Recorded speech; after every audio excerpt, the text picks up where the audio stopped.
It's time for the final word in sports all across the state. You're listening to Sports Talk with your hosts, Phil Kornblut, Will Pelagic, and the Professor Tom Hayes. You've been waiting all day, so join the show now by calling 800-956-7266. Welcome into Sports Talk, everybody. South Carolina Radio Network, South Carolina's most talked about, most listened to, and most followed sports talk show. And when I'm talking, it is South Carolina's most handsome sports talk show. If you can put Fake a news. face Fake news on a sports talk show, and this is the face, my God, you would win all kind of It pageants. resembles what comes on the back of the boar's head truck, right? Which would be what? A pig's snout. You don't see the back of a boar's head truck? Like you've got room to talk, Mr. Mizzou. So fine. you were doing the Mizzou cheer with some fans today, huh? See, I knew it, ladies and gentlemen. That's not true. You know what? We've got to make a professional journalistic decision. I don't think I can let you cover the game. I'm wearing my Palmetto USC Mizzou. I'm wearing my Palmetto You're Moon just covering shirt up today. what your real emotions are. Yeah, my tiger tattoo across the chest. Is that right? Clemson tiger? No. If you had a tiger tattoo, it would be of which tiger? Probably Truman the Tiger. Probably Truman. Truman the Tiger.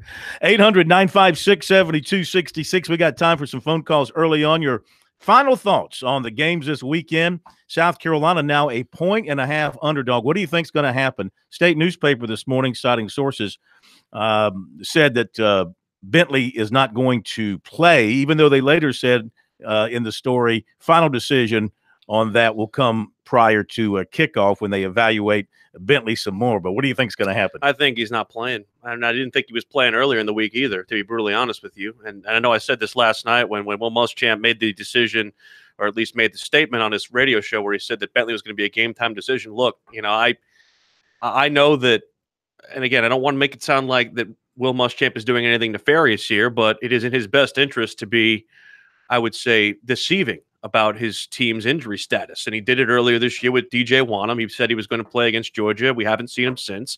He said Bentley should be okay, should be good to go. But anybody who saw the way that quarterback looked in the game against Kentucky, and the fact that the players themselves told us that he was spending the entire practice time rehabbing and not practicing, the fact that we find out Thursday that he didn't do any practice reps and most of the reps went to Michael Scarnecchia and those that didn't went to Decarrion Joyner, how can you reasonably conclude otherwise that Jake Bentley was going to play this weekend? And I look at this and I say to people who were saying yay about this, saying, oh, yeah, this is going to be something else that we can be happy about. Listen, I'm not trying to say this to be insulting toward Michael Scarnecchia, but there's a reason you spend 4.5 years in the program and don't get a start. That's because the reasoning behind it is the fact that they have other people who are more capable of making things happen. That's not to say that Michael Scarnecchia is not going to go out there and win the football game for South Carolina, or they devise a game plan that best fits his skill set, maybe a more run-oriented scheme. But in my mind, this is a crushing blow for a South Carolina team that could not really take another at this point. You know, last week we said Clemson's game would be intriguing. You're going to be up there, and I said it'll be intriguing to see what happens because of the quarterback situation. Now we can say the same thing about South Carolina. It's going to be intriguing because you don't know when you go into the stadium for pregame if it's going to be Jake Bentley or Michael Scarnecchia. If it's going to be Scarnecchia, how will he play? And then again, how much of a Joyner might you see as well? If Scarnecchia falters, do they turn it over to Joyner? Does South Carolina alter its offense with a different quarterback to where they become run heavy and try and maybe overpower Missouri up front? You know, it's a good matchup for South Carolina's offensive line against Missouri's defensive line. I think maybe they can line up and just run the ball successfully. I mean, the one thing that we've been calling on them to do is be stubborn with the run. Maybe this finally forces the hand, and instead of calling RPOs, they call more straight runs, that they don't audible out of the run, and they actually, run the football straight at Missouri. But Missouri does have a very intense defensive line. Terry Beckner Jr. is a big part of what they do defensively. I think, again, the one thing that South Carolina could do well if they had a quarterback who they weren't afraid to put the ball in the hands of is throw the football. The secondary is just weak. I'm sorry, it is. If South Carolina was going to be missing a quarterback against any defense in this conference, or at least anybody on their schedule, I think you'd want it to be Missouri. So the one, I guess, caveat, or the one positive outlook you can spin on this from South Carolina's perspective is the fact that you do have the ability to possibly get some things done in the passing game with a backup quarterback. But, he's going to have to turn into Dylan Thompson overnight. And Connor Shaw is not walking through that door. He's not? He's not. He walked through the door for the Georgia game. He did. With his daughter on his shoulder. He did. But he didn't take a snap. I don't think he has any eligibility left. 800-956-7266. Houston has won its opener against Cleveland in the ALDS, and right now it is Milwaukee leading Colorado 1-0. Big day for baseball. 4 games. Of course, the America's team, the New York Yankees, when the Yankees go well, America goes well. No, it doesn't. The Yankees and the Red Sox open up their series tonight up at that little dumpy, nasty, old, dilapidated park. Come on. Called Fenway. It needs to be blown up. That park is one of America's treasures. Come on. Anyway, Clemson and Wake Forest, as we'll go over our picks. I'm not, you know what? Call me stupid once. You're not calling me stupid 4 times, all right? I am not picking Clemson to cover. You know, they haven't they've covered against they haven't covered against Wake Forest since 2013. Well, they're not covering tomorrow. They're laying 20. And Wake Forest can do some things on offense. I know it's Clemson's defense, blah, blah, blah, blah, blah. I get that. Dortch is going to catch a touchdown pass or two, probably. But Clemson's going to just offensively, I think Lawrence, with his head now screwed on right and his shoulder good, is going to go out there and probably light up Wake Forest's defense. So I look for something along the lines. Clemson's laying 20. I would look for something along the lines of a 45 to what's 20? 45. That would be 10, 20.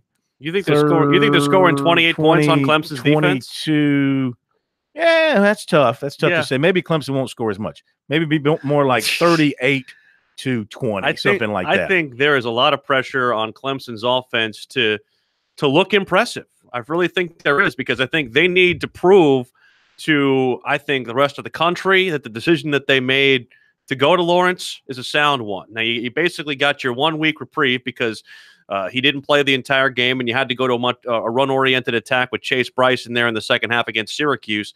I think that there is an intense pressure on them to kind of put up some style points. I really do. And I think that, you know, so much is being talked about, you know, even if Clemson rather goes undefeated, you know, will they get in the playoff? You know, with Notre Dame being undefeated, that throws another wrinkle into things. There's a lot of, I would say, angst around what Clemson's end goal and what their end result is going to be. I think it is apparent on them now that they need to start impressing some people across the country, and I think it starts this week. Over under on attendance in Columbia tomorrow. It's a noon game. There's been a lot of belly aching about the Gamecocks. People are disappointed because of the loss at Kentucky and the way they played. Now the starting quarterback may not play. It is Parents Weekend. It is at USC. I saw a bunch of parents checking into the hotels across the street. So you wonder. It's going to be really hot. It was 95 degrees today as I was driving to the PD, and tomorrow the temperature around kickoff is going to be in the 90s. It's going to be very similar to Coastal Carolina temperature. I'm going to say, though, over under, I would expect 75,000. Really? Yeah, I'm going to. Are we playing Price is Right rules here, or what are we doing? What are those? If you're over, you're disqualified. Well, over under, I'm saying the over under 75. So I'm going to give the Gamecock crowd the benefit of the doubt. I think the students are going to turn out big because they got mommy and daddy in town, and mommy and daddy's going to buy tickets. So that's going to push the crowd forward a little bit. If I had mommy and daddy in town, I'd say take me to a bar where I can go drink. That's what I would say. Would they do that? Probably. Who knows? No, they'd want to go to the game. They'd want to go to the game. They were supposed to those people. They were supposed to come to this game. Right. Actually, they were. My mommy and daddy because were. It's Missouri. Well, they were supposed to, but so tell me what happened when you were doing the what's that cheer that Missouri people do? I said MIZ to somebody who was wearing a Missouri See, there shirt, you go. They said ZOU. You know, that's just I've got to penalize you for that. You can't do that as a journalist. I'm trying to say they were supposed to come to this game, but my mother actually has her 50th high school reunion this weekend, so they're going to come to the Clemson South Carolina game instead. Thanksgiving. Oh, wait a minute. They want to go up to Clemson? Yeah, they've never seen Clemson before. What's wrong with that? Don't they want to see the Gamecocks in a game they can win? They're not necessarily Gamecock or Clemson fans. They just want to see me. Oh, that's why they're coming. That'd be the last reason I'd come in if I were them. It's not true. But that's just me. That's not true. All right, 800-956-7266. We'll shift gears to high school football. Everybody who's got a game, I think, can play tonight. I would hope so. Yeah. We'll find out from David Shelton who he likes tonight around the state. That's coming up.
This is the place to talk Tigers, Gamecocks, and more. Sports talk across the state on the South Carolina Radio Network.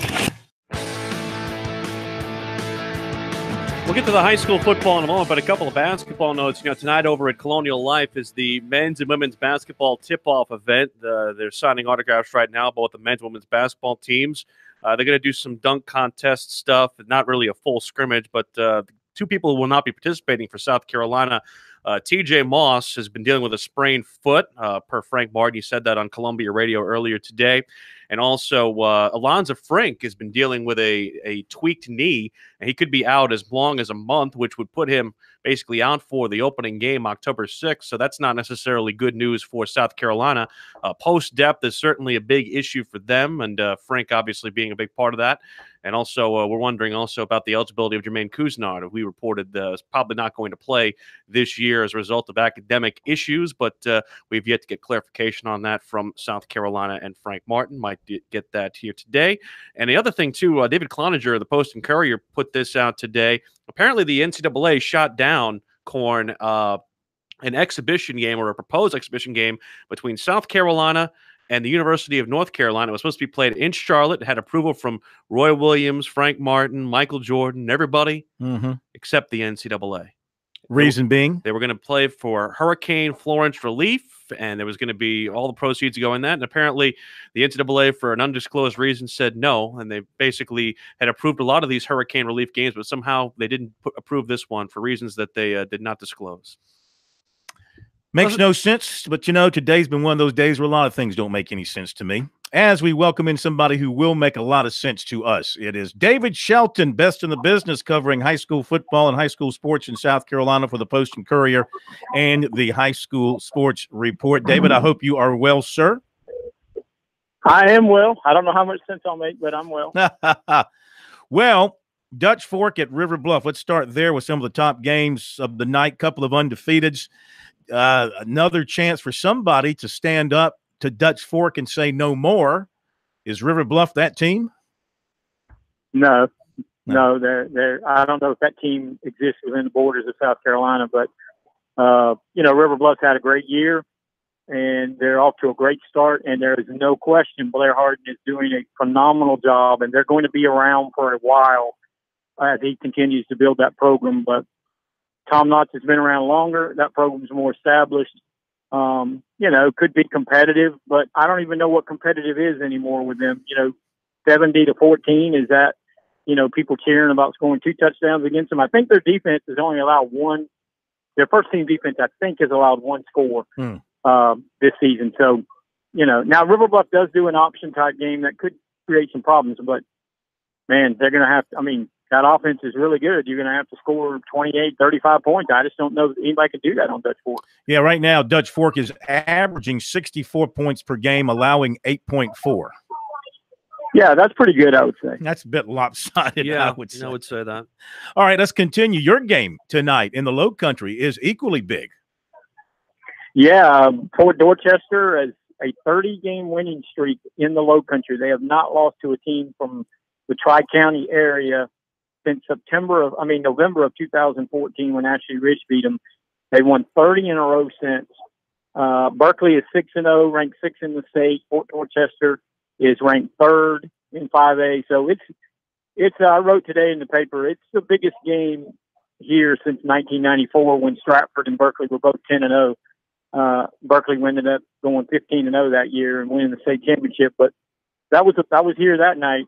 God, that's how long I've been doing it. Yeah. But there was a packed house. There's already people filing in this place. The gates opened at 10 minutes till 6, and there was a line 100 deep, and it's starting to fill up pretty quick. So I think people in the Low Country figure out this is going to be a pretty good game. It wasn't too many years ago when Berkeley was kind of an afterthought, going through some rebuilding. What has happened over there to get them back to where they were for many, many years under primarily, Coach Moody, when he was winning all those championships down there? Yeah, it was Coach Moody, then Coach Brown, and then when Coach Brown left in 2009 after winning the state title with Bruce Ellington, they went through a period of not so good. But Randy Robinson has come in from Daniel High School. He's a former assistant here under Brown. He rallied the community. Now, this place has got athletes. A lot of people saw this group coming about 3 years ago under the old staff, and Randy's benefited from that and then put them in the right system, got them doing the right thing.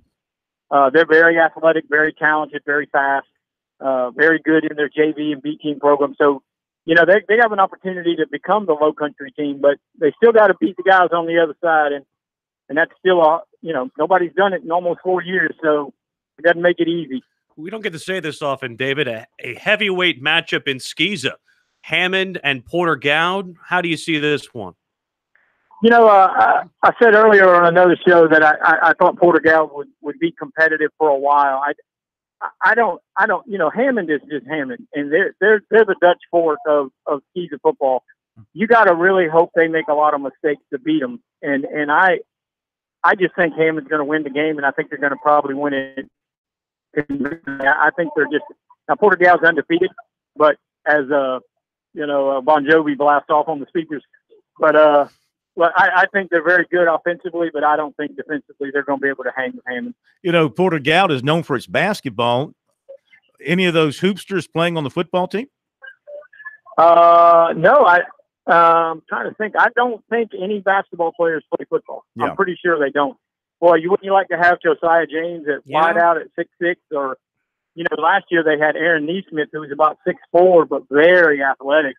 I mean, I used to tease him, man. He could have been an All-American free safety, but, you know, there's a reason why they play basketball, because they're Division I players and they're, you know, they're focused on their sport. All right. Also tonight in the Upstate, Dorman at Gaffney. Comment on that. And also, we'll talk about Hartsville at Marlboro County. We know how great Hartsville is, and here's Marlboro County, kind of like Berkeley, a team that's on the rebound, off to a good start this year, and a chance to really establish itself tonight if it can knock off Hartsville. Oh, without a doubt, this is a real test for them. It would be a huge win. And the thing is, you know, even Marlboro County wasn't very good last year, and this game was very close. Marlboro County had this game won in the fourth quarter. So when these two teams get together, it's going to be close. I think it's going to be a great game. That'll be another huge crowd. And then that Dorman-Gaffney game, that Gaffney-Dorman ranked second, undefeated. You know, Gaffney's been pretty good. They have the one loss. They're going to give Dorman all kind of problems, but I think Dorman's going to end up winning the game. All right. I really need to know now. Is 96 keeping the undefeated streak going? Who do they have this week? Saluda. Saluda. No. Saluta's going to win tonight. Really? Really? Yeah. Breaking my heart. So. Now a serious question. I actually was talking to an assistant coach at Lakeview today, and they got Lamar tonight, and I said, you're going to get him. And he, you know, was a little pessimistic. Apparently Lakeview's got some injuries going on. Typically this would be a marquee 1A matchup. How do you see it? It'll be a good game. You know, Lamar's coming off a loss, so they're going to be, you know, kind of mad. But Lakeview has lost two linemen that were sophomores, one on defense, one on offense. It's kind of set them back a little bit. But, you know, it's Lakeview Lamar. They're going to compete. They're going to battle. Lamar is not invincible. But Lakeview's got to overcome that stuff. You know, and since one's in the upper and one's in the lower, you may see this game again in December in the state championship game, but it'll be a good preview for sure. Which is hard for me I guess they have to do it because of the number of 1A schools you got to have Lamar in the upper state. I just can't envision that. That is one of the crazy things, that's for sure. Doesn't make any sense. Okay, sir, you enjoy your game tonight. We look forward to your reports on our scoreboards later on, and we'll talk to you then. Okay, man. Y'all take care. Thank you, David Shelton. Our high school scoreboards tonight, of course, at 10, 10:30, and 11. And a few other top games tonight include Greer at Travelers Rest, Wren at Daniel, South Point at Lancaster, North Augusta at Airport, Hannah Pamplico at Carvers Bay, and Dixie at Whitmire. I don't think I've ever had Dixie and Whitmire in the same breath talking about a big key matchup. Game. Yeah. But they're having good years. It's okay. I don't rep Whitmire anymore. Oh, you don't? I don't. I think they dropped you. You know, I don't like him slandering my Wildcats like that. 96? Yeah, I don't like him slandering my Wildcats. You know, next time you go to Clemson, you should swing through 96. I should. And declare that you're there. I should. It's near Greenwood and Abbeville. Yeah. And not too far from Erskine. So you right. Through all up in that part of the state. Due west. Due west as it is. All right, we have got the Thinkers coming up next as we bring you the football filibuster and Sterling Picks right around the corner.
All right, welcome back into Sports Talk, everybody. Here on a Friday night, it is time for the most anticipated 9 minutes of the week on Sports Talk because is it? No one can bring together two political heavyweights and football gurus like we can here on Sports Talk. I think that's more indicative of the environment that we live in than it is about anything we do specifically. But former Governor Jim Hodges, 1-4 last week, 14-11 overall, and former Lieutenant Governor Andre Bauer, likewise 1-4 last week. Good thing he didn't take our advice. He would have been 0-5.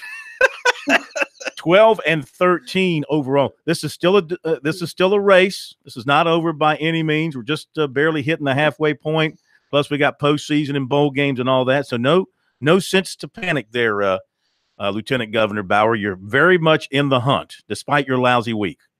Yes, and I want y'all to know that Jim Hodges and I have voted on issues together. I remember we both supported the spotted salamander as the state amphibian. Yes, I remember that quite well. That was a huge moment in our lives. Yes, big history in South Carolina. Actually, it prevented a $15 million bridge to be built over the Intercoastal Waterway, as I recall, Governor. There you go. Yeah, I thought the spotted salamander was the name of a team. I thought that was the name of a bar. The Lancaster Spotted Salamanders. Yes. Well, we hope you two guys are doing well and behaving yourselves. All right. So let's get out of here. We got 5 good games. Yes, I know the spotted salamanders. Just like I know that the state bird is the the wren, right? Carolina wren. Yes, sir. I know my that's high school, baby. Nothing like a public education in the state of South Carolina. Okay, just remember that.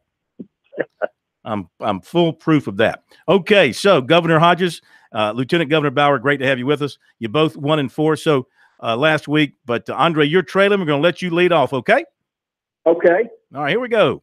Notre Dame at Virginia Tech. Hokies are getting 7, and they're playing at home at night. Lane Stadium's going to be, as they say on Twitter, lit. Wow. You like that, huh? Wow. It's going to be lit. Wow. What do you think? You are so cutting edge. Andre, what do you think? I'm going to take the birds at home. Oh. With the Hokies at home getting a 7. Okay, Governor? I'm not. The Hokies are really down this year. I'm going to take Notre Dame. I think they're going to take this by 10 points. Yeah, Virginia Tech's quarterback Jackson's still out. I believe he's out for the year, isn't he? Got hurt in that Old Dominion game, I think, and he's out. Notre Dame is playing with a lot of confidence. They can sense and smell a postseason opportunity, like the Irish. Let's go to the SEC, where men are men, and in Starkville, cows are cows. And Auburn is playing at Mississippi State. And I didn't do it this time. No, somebody's chuckling on the phone line. I didn't see it. I didn't do it this time. It wasn't me. It was not me this time. Auburn at Mississippi State. Governor Hodges, Mississippi State's getting 3.5 at home.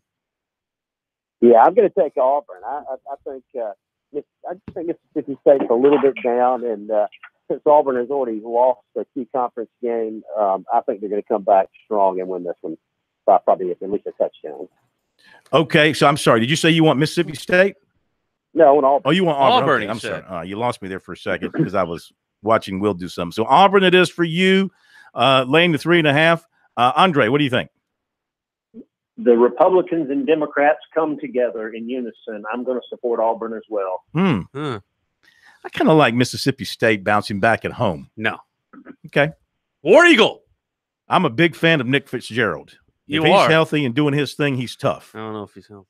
LSU at Florida. Andre, this will be your lead. LSU at Florida. The Gators, they can reintroduce themselves to the national elite, and LSU can put itself in a great position for a playoff run. The Gators getting 2 at home. Andre. I'm going to take the away team. I'm going to take LSU. Good man. LSU on the road in Gainesville. Governor Hodges.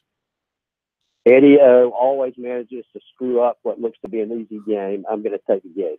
You want the Gators getting the 2 at home. Morally opposed to anything that comes out of the state of Florida. The Swamp will be rocking, no doubt about it. Morally opposed. That's a tough game. That's a tough one to call. I think I like LSU there too, to be honest with you. Quit stealing all my picks. Missouri at South Carolina. It's Parents' Weekend. And Gamecocks coming off a disappointing loss at Kentucky. And it sounds like, we don't know for sure, but Las Vegas feels that Jake Bentley's not going to play. That's why the line has switched to South Carolina getting a 1.5 at this stage. So South Carolina's getting a 1.5. Let's see. Andre, why don't you lead off on this one with the Gamecocks getting that 1.5 now? My heart keeps telling me to go with the Gamecocks, so I'm going to go with the Gamecocks. Don't bet with your heart, man. Bet with your head. Yeah. I'm gonna stick with the Gamecocks. Didn't do so well last week, but I'm like the old saying, next year is here. Every year is next year, and I'm still a Gamecock, and I can't pull against my alma mater. I'm picking the Gamecocks. Your Gamecock love goes back to what age? When did you start following? Since Moby Dick was a minnow. Is that right? Or a spotted salamander. That little. How about you, Governor? I know you're a little bit older than Andre, so you go back with the Gamecocks a little bit farther, but you yeah, I go back to the Tommy Suggs days when I was a kid, and they were winning an ACC championship. If you cut the turnovers out in this last game, we were even with Kentucky. And I think the team is going to cut the turnovers out, and I really do believe they're going to turn it around this week, and they'll beat Missouri. All right, so both of you want the Cocks getting a 1.5. Yeah, one big difference in this team with South Carolina compared to last year: penalties up, turnovers created down. And that's the reason why they are. And interceptions up from Bentley. That's right. That's right. The downside of the offense throwing the ball more, and but nevertheless, I think they're going to cut that out and they're going to win this one. Well, listen, you can't spell South Carolina without Scarnecchia, okay? Can you? It's hard to. It's hard to spell it without Scarnecchia. So we'll see how he does if he gets the call. And that takes us to the 3:30 game in Winston-Salem, Clemson at Wake Forest. Governor Hodges, your Tigers are favored by 20 against your Demon Deacons. What do you think? I think this is a bounce-back week for Clemson. I know Notre Dame handled Wake pretty easily, and I think Clemson, after the scare they had last week, is going to handle this one pretty easily. So I'll take the Tigers. So they're going to exercise the demons? They're going to exercise the demons. That's exactly I can't believe that line's ever been used before in talking about Clemson and Wake Forest in football. Andre, you ever heard that line before? I have not. Oh. That's exorcise, not exercise. Exorcise. So what do you think? You want the 20 or you want to give the 20? I'm going to take Clemson this week. Last week, I think that's the only game I won. It is the only game I won last week in Clemson. Syracuse has had their number 2 years in a row. They were so fortunate to get out of that game with a win. Forget about the spread. But Clemson seems to do real well against Wake Forest, and they're a heck of a team, and I think they'll beat Wake Forest pretty handily this week. Yeah, going for 10 in a row against the Demon Deacons. Okay, we've now come to that point where we allow amendments here because we are a constitutionally run program. So, Andre, you guys disagree on only 2 games. Anything else you want to change? I don't believe so. I think I'm good where I'm at. Okay, you like what you got? Governor Hodges, what do you think? I'm good. You're all good? I hope you're better than you were last week. 1-4 ain't going to cut it. Huh? One better than you. How about that? That's true. I had the donut last week. Wow. It was not a tasty donut either. It did not come from Krispy Kreme. It was not a Krispy Kreme. No, it was not good. It's one of those State Fair donuts where you have hamburger mixed in with it. It's really not good. All right, guys, we thank you. Have a great weekend. See you guys. Take care. All right, Jim Hodges and Andre Bauer with us here for the football filibuster. This guy who's hitting me on Twitter who's saying the only reason that Bentley was starting because his dad is on the team has got to stop. Okay? The reason that Bentley is starting is because he's the best. Dr. Sterling? No, it's Stacy Say on Twitter. Yeah. He's the worst Power 5 quarterback. I could think of some worse ones. Oh, yeah. He's far from the worst, but he's just not having the step up great year that he needed to have this year. Still the best option on the team when healthy. All right, we'll find out what the Lee Sterling has for us in store in a moment.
The guys are always checking email. Send your comments or questions to talkback@sportstalksc.com. Now, more of Sports Talk from Columbia's Main Street.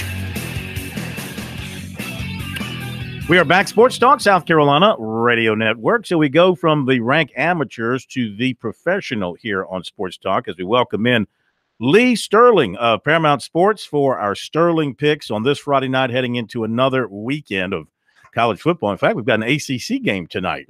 Georgia Tech and Louisville. Nicely done, ACC, running a game on Friday night. Hey, man, they did it last year with Clemson and Syracuse. No, they've done it for a couple of years, and I've never thought it was a good idea. But anyway, let's welcome in Lee and get his thoughts coming off what I'm assuming is another good weekend for you, sir.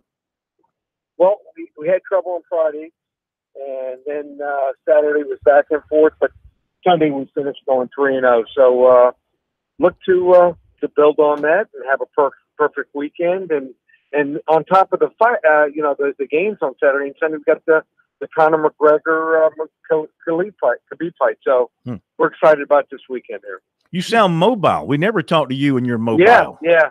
I'm headed to a big high school game this weekend, so have my chauffeur David driving me. So we're off to one of the top high school games in the country, Carroll City against Southbridge. Carroll City only has about 14 Division I prospects that are seniors, so we'll see what happens. This doesn't affect you or what you're talking about directly, but there is another big national high school game on the West Coast, and that's the Ryan Holinsky Club going up against the DJ Ukulele, if I'm saying that name right, the other big-time quarterback, the 2020 kid. Could be Clemson versus South Carolina. Yeah, absolutely. So, okay, well, let's tell folks, first of all, how to reach out to you over the weekend if they need some help, sir. Well, we're going to do it a little bit differently. Normally we just sell football selections, and we've got those. $97 gets you the entire weekend. Starting tonight, we do have a selection on one of the games in college football.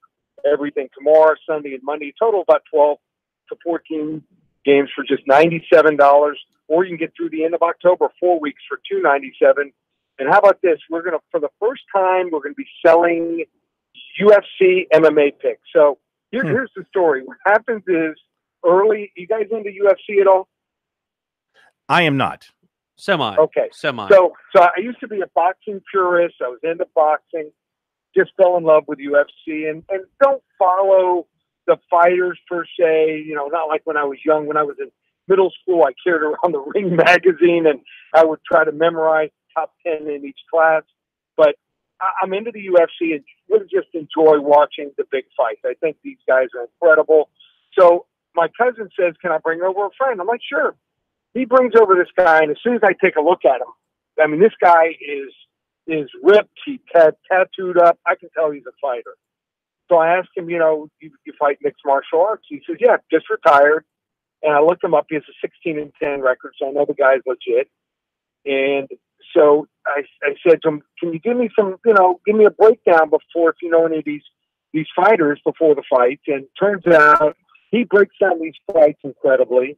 So he ends up coming over every big fight for the entire summer. And he's picking these fights before they start. He goes 19-4, and he's picking more underdog. That sounds great. I hope we haven't lost you. Yeah. Yeah, we're for the first time ever, we're selling MMA fights, $97 for the entire card. The 5 fights that are on the main card, $97, the Conor McGregor Khabib fight. So if you want to get them, ParamountSports.com. All right, let's get to the pigskin instead of the human skin. And let's go with Texas A&M, Kentucky. Big chance here for Kentucky to really announce that, hey, we're pretty good, and we're going to make some noise here in the East. And it's Texas A&M, however, at home is favored by 6. They are, and the reason that Kentucky's winning, and we're talking about them for the first time in October, I can't remember when, is they run the football and they stop the run. If you do that, you're going to win a lot of games. They also will face a team in A&M that's played with Clemson, took them right down to the wire, and gave Alabama their best game. But here's what scares me about A&M. Only 2 takeaways all season. I think they're going to win because they're at home, but give me Kentucky. A&M wins the game 26-24, but I like Kentucky plus the 6. All right, line on South Carolina Mizzou has changed because of the question about Jake Bentley. So the Gamecocks are now getting 1.5 at home. Yeah, and I think the Gamecocks are going to be up against it here. This Missouri team scored 29 on Georgia. They're coming off a bye. Drew Lock, 55 touchdown passes since the start of last year. I also like the fact only been sacked 3 times this year. South Carolina defense has not faced a top-tier passing quarterback this year. Give me Missouri, 38-28. You just made the old boy over there happy. Hey, well, man. I shouldn't say that. He has really no emotional, even though he's a Missouri grad, lived in Missouri for half his life. Still pays bills in Missouri. I do not. I have open tabs in Missouri. But his only friends are in Missouri. But other than that, he has still keeps his Missouri license plate, right? No, I have a South Carolina license plate. I have a Mizzou Snuggie, though. That's the only thing. All right, Clemson. Now, the line I saw, you've got 17. The line I saw today was 20. Clemson laying 20 against Wake Forest. So you can work it however you want to. Yeah, it has moved up here. We'll go with 20. Even with the close call versus Syracuse here, you're going to have to keep paying a premium of 3 to 4 points if you want to take Clemson. Clemson quarterback playing last week with Chase Bryce. This kid was actually the 5th-string quarterback. I know Lawrence is going to play here, but I still think he's going to have a learning curve. I think he's going to have some good games and some bad games. And the Wake Forest offense, led by a true freshman, this kid Hartman. I know they were playing Rice last week, but he was 15 for 17 in 6 of the first 7 drives here. And Wake Forest 4-0 against the spread, the last 4 in the series. Clemson wins 31-17, but Wake Forest, they get the bacon. Yeah. I'm tired of losing money on Clemson not covering. Tired of it. Right. Not doing it anymore. Your game of the week. Just go on the other side. They win, but they don't cover. Well, that's what I'm doing this time, finally. Yeah. Right. And your game of the week is NC State laying 4 against Boston College. Yeah, Boston College, a lot of people thought that was the sleeper team. They still have a lot to prove. NC State's playing real well right now. So great contest here on Saturday. You want to get it 800-400-9741. If you want to get involved and get the football picks this weekend for the rest of the month, or all the MMA selections for tomorrow night, it's all available. ParamountSports.com. It's my guy. It's my guy. Well, really, I should become more interested in MMA. Any sport that has 2 women pounding each other upside the head. Oh, stop it. Stop it. Stop it. I have got to become more You had to turn it into a misogynistic thing, didn't you? Thank you, They Lee. also have to allow pulling of hair, right? Yeah. Also? That's right. Okay. They've taken catfighting to a whole nother level. Thank you, Lee. Okay. Enjoy yourself. Well, I mean, that's part of MMA, right? Isn't that part of the attraction? I don't know. To watch what was her name? Ronda Rousey. Rousey. Yeah. Holly Holm, all that stuff. Yeah. All right. Thanks to Lee. Did you want to hit that high school piece before we hit the Our break? high school piece is brought to you by the fine folks at Farm Bureau Insurance. With Fave Rates, Farm Bureau Insurance, get all of your favorite things like competitive rates, local agents, and great claim service for all your auto, home, life, and insurance needs. Get a no obligation quote today at faverates.com. That was our high school report earlier with David Shelton. 10, 10:30, 11 o'clock. We hit those tonight. Yep. All across South Carolina Radio Network stations. Yeah, we'll have scores for you. David will be on to comment about some of the top games and the way those things turned out. It's going to be a good night for high school football. It's going to be hot and humid out there. So you, as a fan, make sure you take the proper precautions. And I'd have to say the same thing in Columbia tomorrow afternoon. I will make sure to I'm not going to go shirtless, but I'll probably be wearing light clothes tomorrow.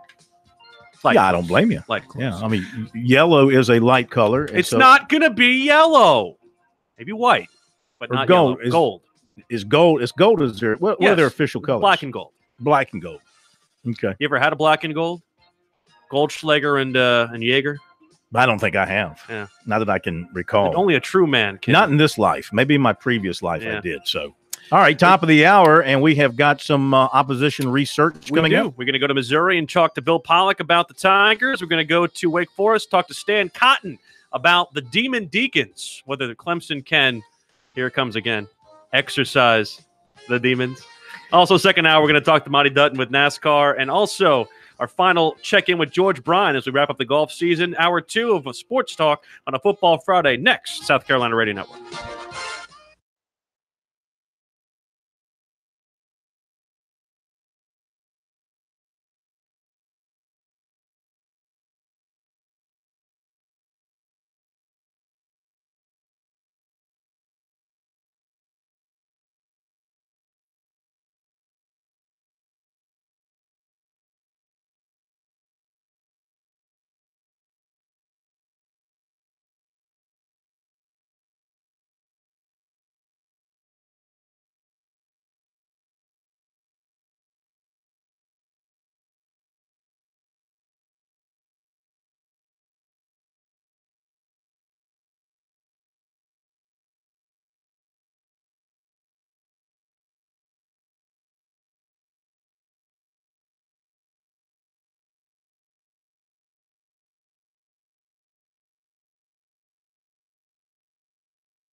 Round 2 of Sports Talk up next with your hosts Phil Kornblut, Will Pelagic, and the Professor Tom Hayes.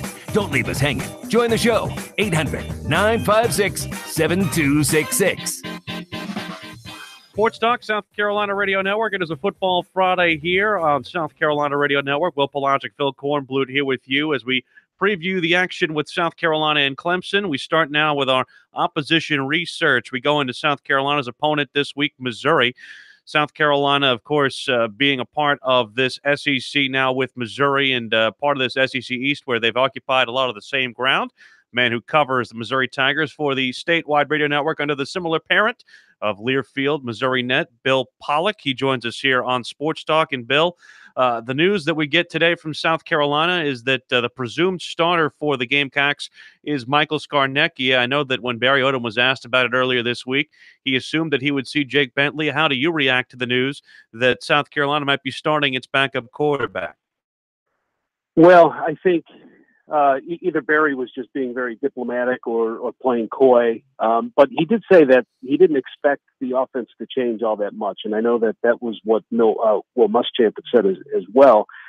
You know, I think with this news, if they weren't planning on dialing up the blitzes, I think that this is something that they have to go back and look at. Defensive coordinator Ryan Walters. I think the best thing that Mizzou's defense can do to certainly help their secondary, which is a big question mark for them, is to put pressure on a guy with not a lot of experience. And, you know, I believe, especially in this league, you give any of the quarterbacks, even if it's a backup and even if it's a guy who hasn't played much, you give them enough time, and these receivers in this league are going to get open and make big plays. So show some different looks, be creative, come at them from different angles, and try to force them into some mistakes, because it certainly looks like that can happen at times for Carolina. And that's really going to be a key for Missouri if they want to help their secondary out, is put some pressure on this young guy. Yeah, this was a defense that gave up 37 points to Purdue, almost 700 yards of total offense, and 43 points to Georgia. So it's not as if they're bringing in the steel curtain to this version of Columbia. But from where you sit, where can this defense be vulnerable, and where can it be strong? Well, I think it can be strong up front. I think their defensive line is strong. I think it's anchored by Terry Beckner Jr. He's going to play in the NFL next year. Decided to come back for his senior season. He's had some knee injuries, so I think he needed that senior year to show NFL scouts what he can do. And as I mentioned, their secondary is a little weak. I'll go back to the Purdue game. You mentioned that with the number of points that they gave up. Purdue was actually running the football really well. And I think Mizzou's plan was to slow down the run. I think they expected Purdue to go with both of their quarterbacks. David Blau ended up getting the start, and they threw the football. And Missouri was a little slow in reacting. And all of a sudden they found themselves in a shootout. The Georgia game was a little different. I thought that their defense played pretty well, especially in the first half. Missouri just shot themselves in the foot. They had a first quarter turnover. Their tight end, Albert O, had the ball stripped from him. It turned into a pick six. Not a pick six, but a fumble recovery for six. There was a blocked punt for a touchdown. It wasn't until late in the second half that Georgia hit a couple of home run passes and kind of pulled away from that game. So I thought the defense has been better. They're vulnerable to giving up passes, but they're doing a much better job this year of tackling. And that's been something that's hurt them in the past. They just couldn't wrap guys up. And so, they'd bust through the line, and the secondary wouldn't tackle guys, and what would be maybe an 8-yard run turned into a 45-yard run. So they've gotten a little better, but I think it's going to be all of the pressure that they can put up front. Bill Pollock of the Missouri Net joining us here on Sports Talk, covering the Missouri Tigers as South Carolina hosts Missouri noon tomorrow on SEC Network. This offense, which has been high-powered over the latter half of last year and, of course, through the early portion of this year, hasn't had as much success against South Carolina as they had against other comers. What do you think is the key for Drew Lock in this host of skill position players, not just at running back, but at wide receiver and tight end? What is the key for them to breaking what has become a recent trend of inconsistency against the Gamecocks? Well, if they're going to have a breakout game, I think their wide receivers have to prove that they're healthy. In the Georgia game, Missouri's top receiver, Emmanuel Hall, was dealing with a groin issue. And to be quite honest, he shouldn't even have played in that game. I think he was used more as a decoy. He was targeted once. They had single coverage on him. He couldn't get open. When the play would end, you could tell that he was favoring one leg over the other. Just he wasn't sharp. And he actually missed, as they went into their bye week, missed a few days of practice. Their second biggest receiver, Nate Brown, missed a few days of practice. He was somewhat banged up in that Georgia game. And then a third receiver, Jonathan Johnson, he was banged up. Now, he didn't miss any practice during the bye week, but they had three wide receivers who were dinged up, and the worst was Emmanuel Hall. Barry Odom says they'll all play, and it'll be interesting to see how early they can get guys like Hall and Brown involved in the game, involved in the passing game, because against Georgia, Drew Lock didn't complete a pass to a wide receiver until there was just over 2 minutes to go in the first half. So he's got big tight ends that he can target, and he's got a running game, a trio of running backs who can run the football and move the football on the ground with an experienced offensive line. But if they're going to have success, they have got to be able to get the ball to their wide receivers. It's just it's impossible to consider yourself in a ball game when you can't get the ball to your wideouts. Those are your star players. So he needs them. He needs Emmanuel Hall, and then he's going to need a strong running game from three different guys. Larry Roundtree, very fast runner, can get through the line quickly, good pass blocker. Demarie Crockett is a guy who can grind out yards. And then watch for a freshman, Tyler Beatty. He is a pretty good pass catcher, and so don't be surprised if you see him catching some passes out of the backfield. So all three backs can do something a little bit different, and Barry Odom likes the balance, likes to give them equal touches, equal opportunities, and that can be confusing sometimes for the opposing defense. And speaking of that offense, it is run by somebody brand new this year in Derek Dooley, although he's not new to the SEC. Of course, the former head coach at Tennessee. We all kind of wondered what Missouri's offense would look like. What would you say is Dooley's greatest contribution to this offense early on in the season? Well, I think he's brought some. He's made it a little more complex. Maybe a little more of an NFL feel to it with multiple looks. The last couple of years with Josh Heupel as their offensive coordinator, they had one pass route, and that was four guys just run deep, and you try to outrun your guy, and Drew Lock will throw the ball to you. It's a much different offense now.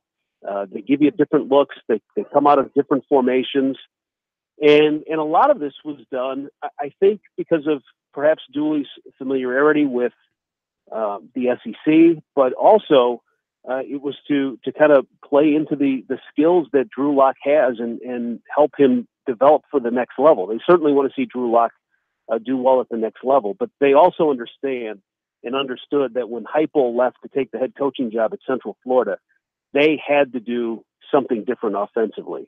They weren't fooling people anymore. They might fool teams in the first half, and then adjustments would be made.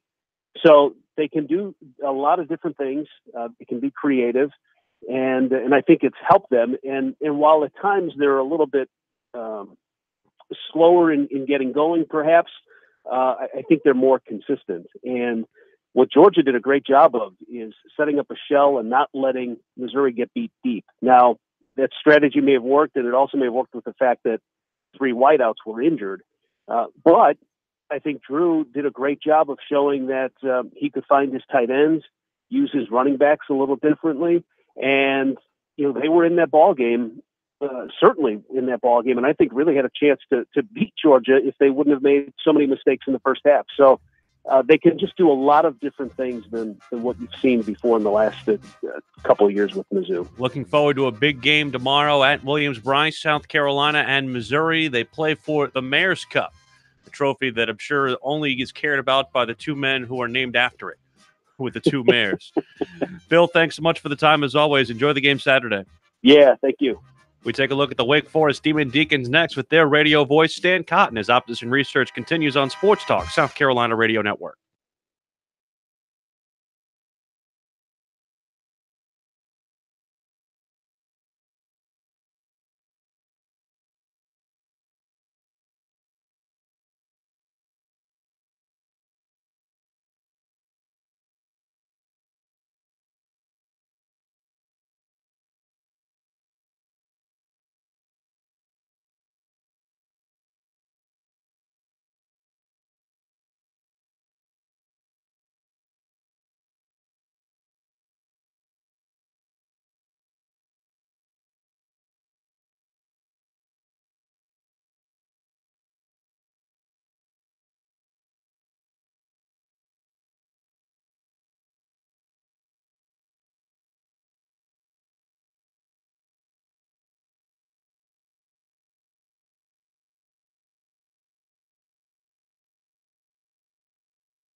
The guys are always checking email.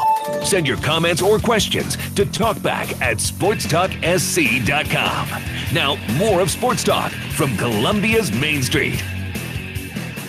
Sports Talk continues on South Carolina Radio Network. We continue with our opposition research. The Clemson Tigers heading to Winston-Salem to face the Demon Deacons of Wake Forest. And the man who is the radio voice of the Demon Deacons, Stan Cotton, joins us now here on Sports Talk. And as you sit at 3-2, Stan, with this Demon Deacon ball club off of the victory over Rice, where are things for this club as they enter in here with Dave Clawson in his 5th season?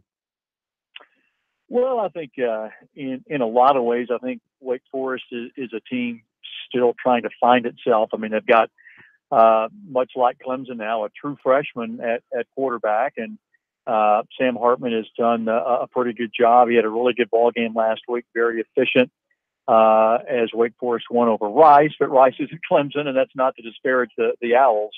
But Clemson, without question, I think the best football team that the Deacs have faced by far. So, and Wake has faced Notre Dame. So that's a compliment to the Tigers. But the Deacs offensively have been a pretty good team to mix it up, throw and pass. They've got a solid running game. They've really got a good offensive line, even though Justin Herron, starting left tackle, was lost earlier in the season for the remainder of the year. But still, Wake's got a lot of experience up front.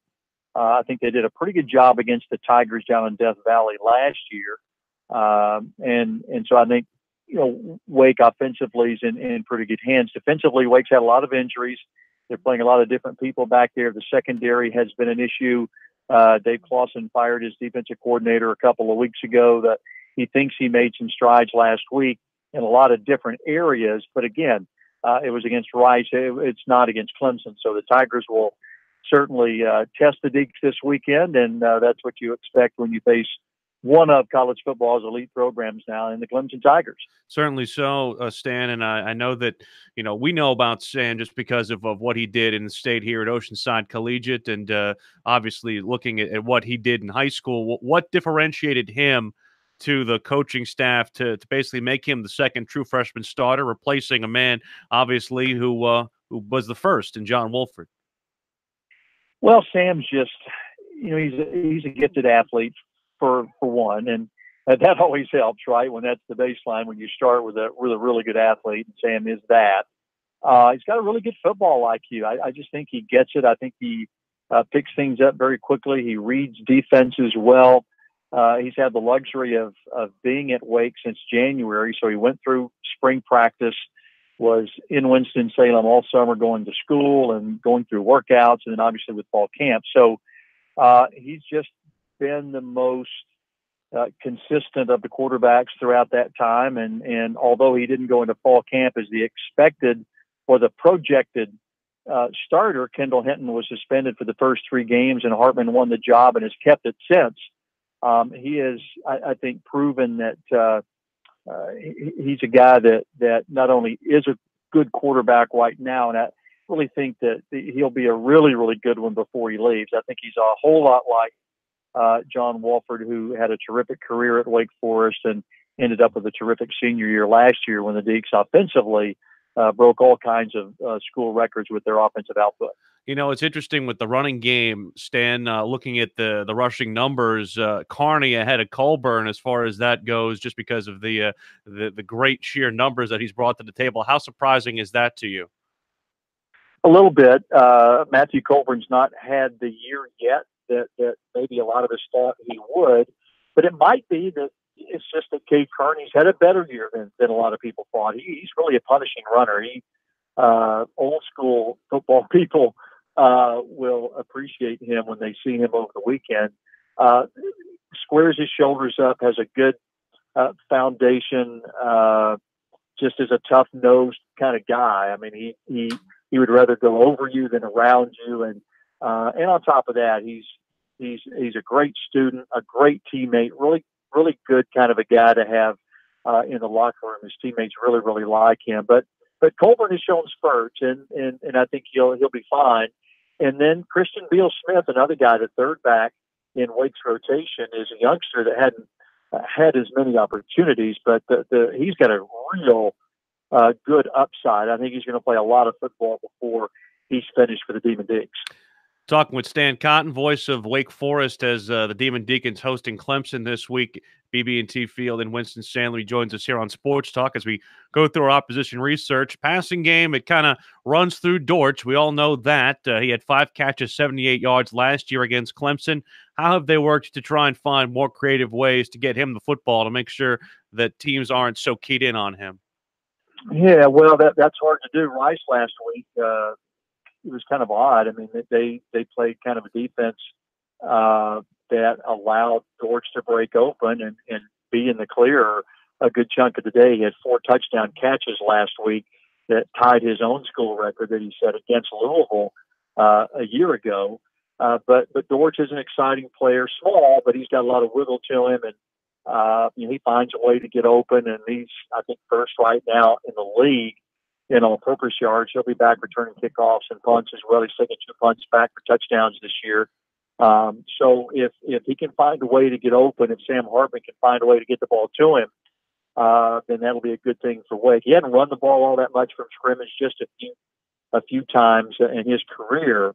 That's not to say that he won't this time around, but you're right. I think the more that the ball is in his hands for Wake Forest, then the better the Deeks have a chance to hang around in the second half and maybe have a shot late. You know, Stan, looking at the defense, obviously with the change at coordinator, there's kind of an unknown situation when it comes to that. Of course, there's still a lot of unknown when it comes to Clemson's offensive attack with Trevor Lawrence. We haven't really seen a full game of it, at least with him at the helm. What do you think, at least best that you can surmise, is the plan of attack for Wake Forest? Is it pressure? Is it zone? Is it a lot of man coverage? How do you see them trying to attack this Trevor Lawrence-led Clemson offense? Well, that's a good question. I mean, it's hard, I think, for anybody right now to scheme Clemson without knowing exactly who the quarterback's going to be and what that guy's done under several snaps. But the Wake coaches certainly know about Trevor Lawrence and knew about him in high school. They know what kind of talent he is. I think one thing, you look back to last week and what ETN was able to do against Syracuse, I think without question, Wake will be concerned about the run game on top of Trevor Lawrence and 8-9 deep at wide receiver. So, I just think for Wake Forest, it's probably, the Deacons will be maybe more concerned about themselves defensively, just being lined up properly, everybody playing on the same, from the same sheet of music. I mean, that was kind of Dave Clawson's issues with his defense before he made the change of coordinator, that a lot of those types of things weren't getting done. So they made some strides last week. Now, it wasn't against Clemson, again, to make that point, but I don't think Wake, if they're not on the same page defensively with everybody on the same call, things like that, against a team like Clemson, they've got no shot. So they've got to make sure that all those I's are dotted and T's are crossed in their preparation. Well, heck, it's pretty much done, right? So they got to make sure that's done in the game. If not, it could be a long day. Less than a minute to go, Stan. I just want to ask you this real quick. You have much of your, basically all of your ACC road schedule still ahead of you, still a couple of home games after this one. What would represent progress for Wake Forest in the 5th year under Dave Clawson? Well, they've been to back-to-back bowl games and won them. I think they'll be disappointed if they don't find a way to win 6 games and get to a bowl game. But, that's a tough road to hoe right now. As you said, playing the bulk of the games now after the Clemson game away from home. So, the Deeks have won 3 right now. They got to find a way to win 3 more, but it's not going to be easy. But I think they'll be disappointed if they don't do that and find a way to make their 3rd bowl game in a row. So I think that's probably the bar, and that's what they'll shoot for. Stan, always love visiting with you. Enjoy the game Saturday. You bet. Thank you. That is the voice of the Demon Deacons, Stan Cotton, as Wake Forest gets ready to host Clemson. Clemson has won each of the last 9 meetings. Dabo Sweeney has never lost to the Demon Deacons. We'll come back, talk about the NASCAR world with Monty Dutton as we return Sports Talk on a Football Friday here on South Carolina Radio Network.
The latest on this weekend's race is around the corner. The full Monty on NASCAR is next. This is Sports Talk. And welcome back into Sports Talk here on this Friday night. It is now time for the full Monty on NASCAR as we welcome in Monty Dutton of MontyDutton.com fame. And before we talk about Dover coming up this weekend, Monty, you have to give it up to Charlotte and the Roval. Turned out to be a heck of a race and a great finish last weekend. Well, Charlotte has always been with Bruton Smith, Humpy Wheeler, now Marcus Smith. Charlotte has always been the cutting edge track, the track that's willing to try something that no one else will try. People thought it was ridiculous when they put in lights, a condo overlooking the turns, all the various formats of the Winston. So Charlotte has always been willing to do something dramatic, and this is sort of the first time in a while that something has been, pretty roaring success. What's been the feedback you've heard from various folks around NASCAR, from fans, and any idea, did people tune in like you thought they might? Well, it's been fairly unusual for ratings to be up, and I believe that television ratings were up 11% this past weekend. Pretty significant jump. I think it's interesting. I think that NASCAR has to resist the temptation that when something works, you order up a dozen just like it. That's how they got into a rut with all these similar tracks. And so I don't want them to cost it its uniqueness. I would hate to see, people start putting road courses through the infield everywhere. I've actually already seen they're talking about doing it at Pocono, which is kind of weird since Pocono is sort of naturally a roval with 3 turns. But I don't want them to glut the market with this. I think they've got something unique, but I think that it will lose some of its novelty if everybody starts doing it. Yeah, sure. And one thing you can be guaranteed of in a road course setting, you're going to have a close finish. Usually there's a leader and at least one guy right behind him. In this case, you had the big little wreck at the end that opened the door for somebody totally unexpected to come in and win that race. Now, yeah, you have to give Jimmy Johnson credit. He cost himself a playoff spot by trying to get his first win of the season. I guess maybe somebody who hadn't already won 7 championships would have sat back and just rode it out and moved on to the next round. But he went for it. It cost him, but you have to give him credit for going for it. I think Johnson was more interested in sort of a last hurrah. I think he may realize that there's probably not that many checkered flags left in his career, and he really wanted to go for it there. And, if he had made it to the next round of the playoffs, it wasn't like he really was going to have a great shot at the championship. So I think he did the right thing. But it wasn't just the last one where the third place guy won. And, it's sort of funny because last week I said either the race would be won by just a brilliant driver or it would be won by a smart driver. And the guy that I had in mind was Jimmy Johnson.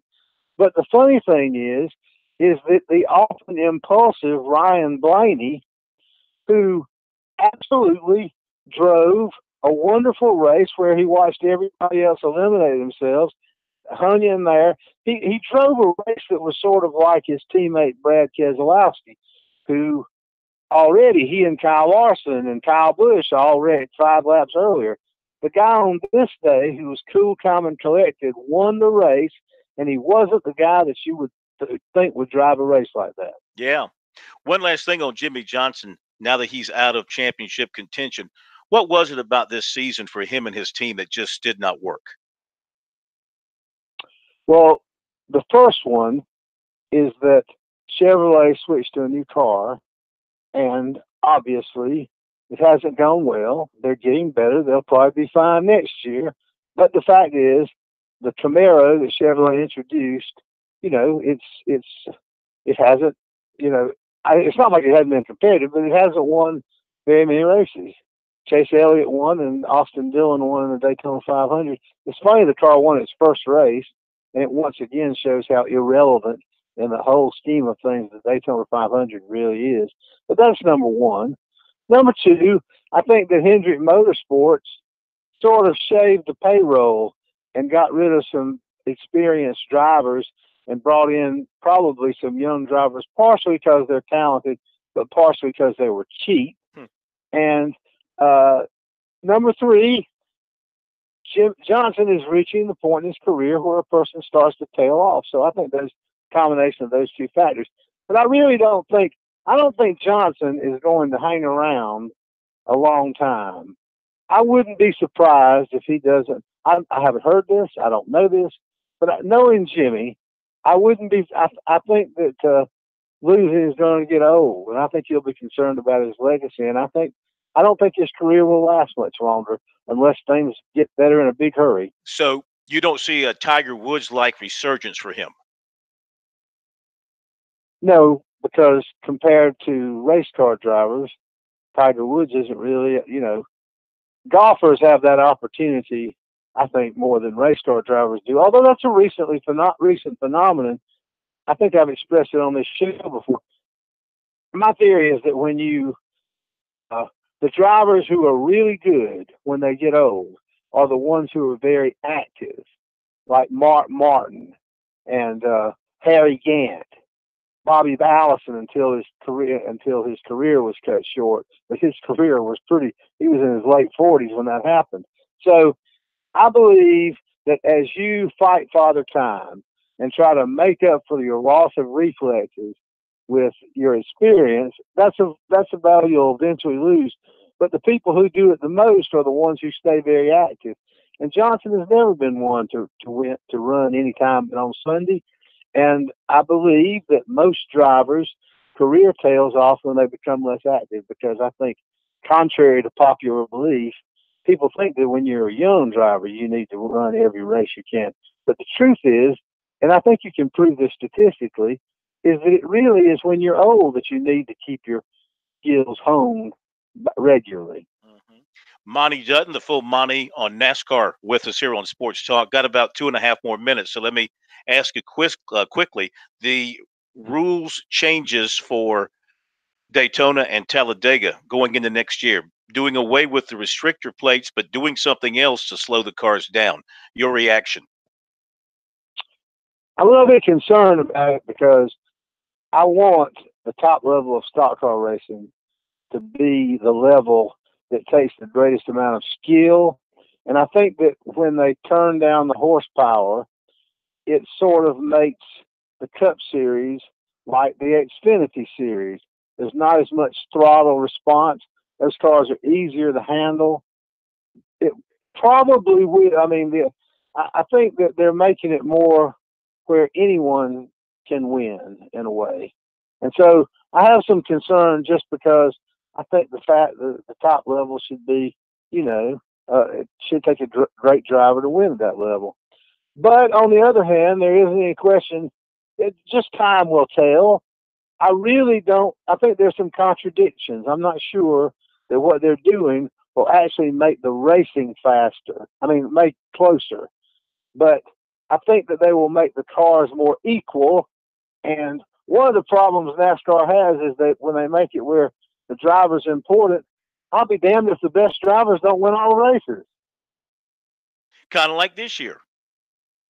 Right. And so they're going the other way, and they'll have 16 different winners next year. All right. We got about 20 seconds. Who do you like at Dover? I believe Martin Truex is going to win at Dover. I have no idea why. I just got a hunch. You see Martin Truex bouncing back and getting the win at Dover this weekend and moving on to the next round. Monty, we thank you as always. Have a great racing weekend, and we'll talk to you next week. Thanks for having me, Phil. You got it. That's Monty Dutton, the full Monty on NASCAR here on Sports Talk, and we'll be back with more coming up here on this Friday night in just a moment.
Now back to Sports Talk, South Carolina's most listened to sports talk show for more than 30 years. Sports Talk, South Carolina Radio Network. We have some business to take care of before we get to George Bryan. We close out the golf season. You have some recruiting to avail us of? Yes, real quick, let's give you the recruiting update tonight. It is a visitation weekend at USC. Cornerback Jalen Perry at Decula, Georgia, who announced a decommitment from Georgia Thursday night after nearly a year in the Bulldogs' 2019 recruiting class, and USC has been on him very strong. He was in for the Georgia game, and he had told us earlier in the week he's coming in for the Missouri game as well. He did say he's looking at other schools, and South Carolina has been a definite interest for him. He's had a long-standing relationship with Will Muschamp and Travaris Robinson. They are in touch with him, he said, multiple times per week. He has camped at USC. He went to 2 games there last year. So the Gamecocks have a very strong, long-running relationship with him. He said USC, Florida, Auburn, and Michigan are all recruiting him hard. He said the Gamecocks are making that extra effort, and that does stand out to him. Said his parents will join him on the visit tomorrow. Defensive end, Dallas Corbett of Gray Collegiate did make a commitment public last night to UCF. Champions. Yes.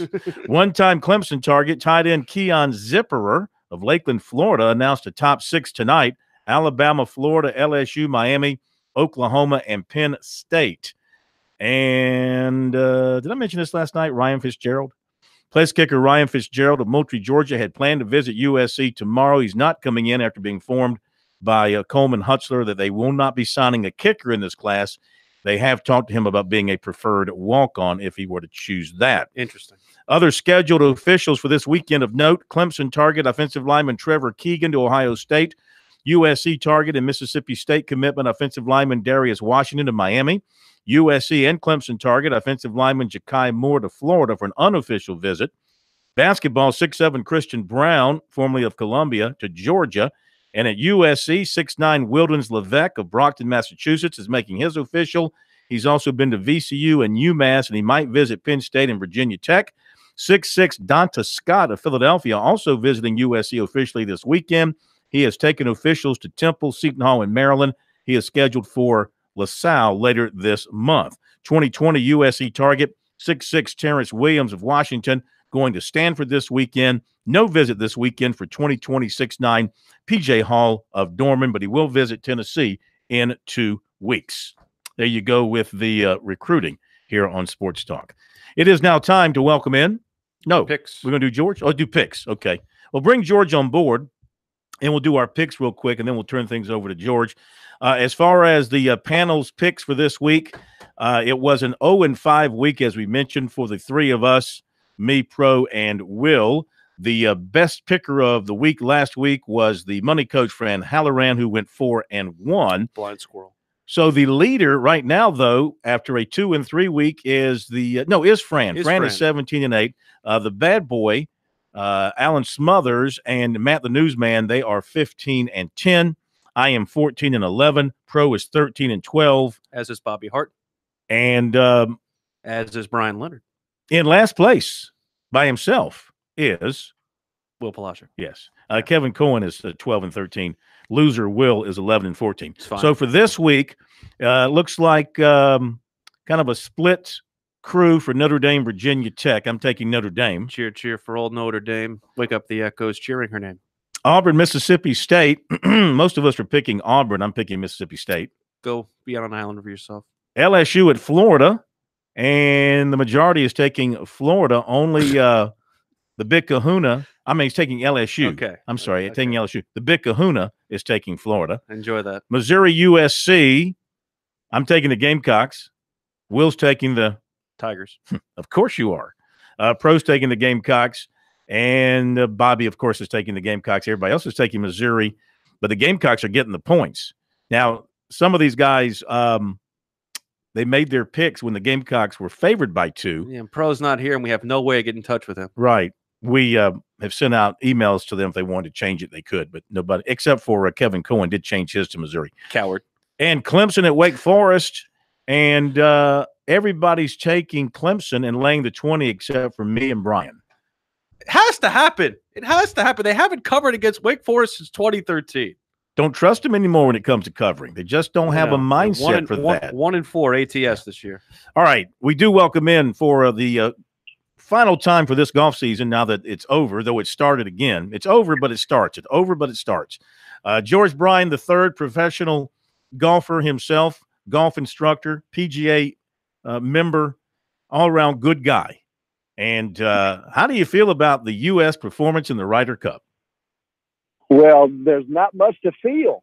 That it was miserable from about the first day, and I had a chance in 1997 to go over right during the event. Now I just went over with Fred Johnson, took a big group from right here in the Midlands, and in short, this is what it boils down to: the kids in Europe, all over Europe, including Spain, Germany, France, England, Scotland, they grow up just wanting to be a Ryder Cup team player, whereas the kids in our country, they're growing up, they want to be the next Tiger Woods or Jack Nicklaus. And these kids are thinking team all their life, and we're thinking individual championships.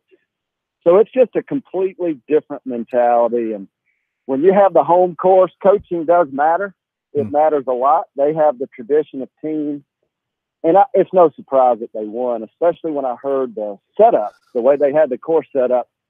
And I can tell you, Bjorn knew who his teams were going to be, no matter what anybody else said. And they just know chemistry. They know team golf, and they're teaching us. That was a schooling. They just teaching us lessons. So you're telling us, George, we just don't care enough about the Ryder Cup here in the United States amongst the golf community. No, I think we do care. We do care, don't we? I think we do care now because we're getting beat. I think that's I think that's got our attention. No, it's a different mentality. It's not a caring thing. Let me ask you this: the aftermath of the loss and the nitpicking and the infighting and the bickering. There's a lot of. They sound like a bunch of spoiled rich people. It sounds like a little bit sewing circle going on there inside that team. Well, it goes back to the mentality and the construct of team versus individual. If you looked at who was doing that kind of thing would never go on really in Europe. Those guys, they understand the construct of team, and we're learning about it. And it's one of those things that I'm an advocate to get those older guys with a little more experience leading the team. Nothing against our captains, but they're still playing. They're still trying to make the team. I like the idea of the veterans, the ones.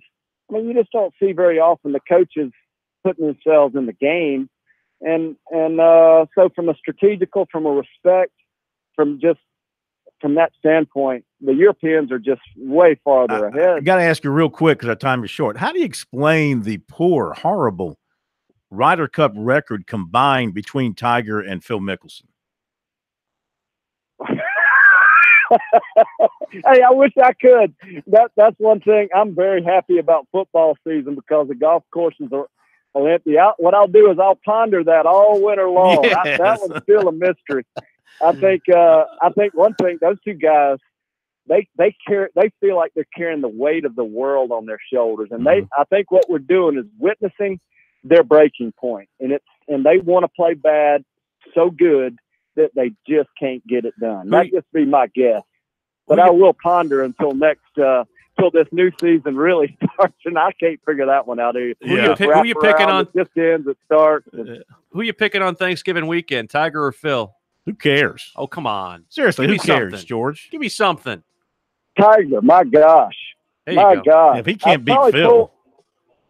I'm probably pull for Phil. Oh, no, you're not a Tiger guy. For Phil, but I got a feeling Tiger's just playing unbelievable. And whatever happened last weekend, I'd pick Phil pretty quick. I'd pick Phil just because of his first name, which means greatness. Really? If you look it up in the dictionary, it rhymes with greatness. Is that a fact? George, we want to thank you so much. Great stuff all golf season. We'll catch you again in the spring when it heats up. See them high, but shoot them low. Thank you, bro. Say hi to my friends north of the border in North Carolina. Yeah, a reminder, follow us tomorrow on our website and on Twitter at SportsTalkSC. Will will be, of course, with his team, Missouri. Stop it. And I'll be covering Clemson and Wake Forest. Don't forget the high school scoreboards tonight. Have a great weekend. Thank you, Brian Leonard. We'll see you Monday night here on Sports Talk.